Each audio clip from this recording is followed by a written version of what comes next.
বাঙালির যে বাংলা বানানে ভুল করার একটা অধিকার আছে, এই বিষয়টা মনে হয় দিন দিন সঠিক হয়ে যাচ্ছে। কারণ আমরা বাংলা বানানে ভুল করছি, এমনভাবে ভুল করছি যে আমরা যে ভুলটা করতেছি এই ভুলটাও আমাদের কাছে ভুল মনে হচ্ছে না, সঠিকই মনে হচ্ছে। কারণ আমরা যদি একটু খেয়াল করি, এই জায়গায় লিখলাম যে সোনালী ফসলের মাঠ। আপনি একটু খেয়াল করেন, জায়গায় প্রথম আলোর মতো একটা পত্রিকায় এই জায়গায় সোনালী বানানটা দেওয়া আছে দীর্ঘ ইকার দিয়ে। আমাদের একটা ওয়েবসাইট, বাংলাদেশ সরকারের একটা ওয়েবসাইটে এই জায়গায় সোনালী ফসলের মাঠ দীর্ঘিকার দিয়ে দেওয়া আছে।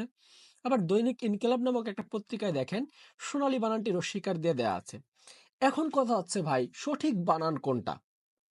সঠিক বানান হচ্ছে যে আমরা জানি যে, একটু খেয়াল করেন আমার বইতে আমি লিখেছি এই বিষয়টা, যে আলী প্রত্যয় যুক্ত সকল বানানে রস্বীকার হয়। যেমন গীতালি, তারপর হচ্ছে মিতালি, সোনালী, রূপালী, বর্ণালী, খেয়ালি।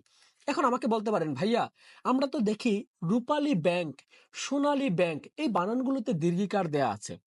মনে রাখবেন, সোনালী ব্যাংক, রূপালী ব্যাংক এগুলো হচ্ছে প্রতিষ্ঠান বা ব্যক্তির নাম। মনে রাখবেন, ব্যক্তি বা প্রতিষ্ঠানের নাম যেভাবে লেখা আছে ওইভাবেই সঠিক।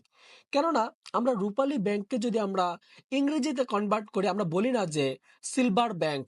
সোনালী ব্যাংককে যদি আমরা ইংরেজিতে বলি, আমরা বলি না যে গোল্ডেন ব্যাংক। আমরা কিন্তু রূপালী ব্যাংককে ইংরেজিতে রূপালী ব্যাংকই বলি, আবার সোনালী ব্যাংকে ইংরেজিতে আমরা সোনালী ব্যাংকই বলি।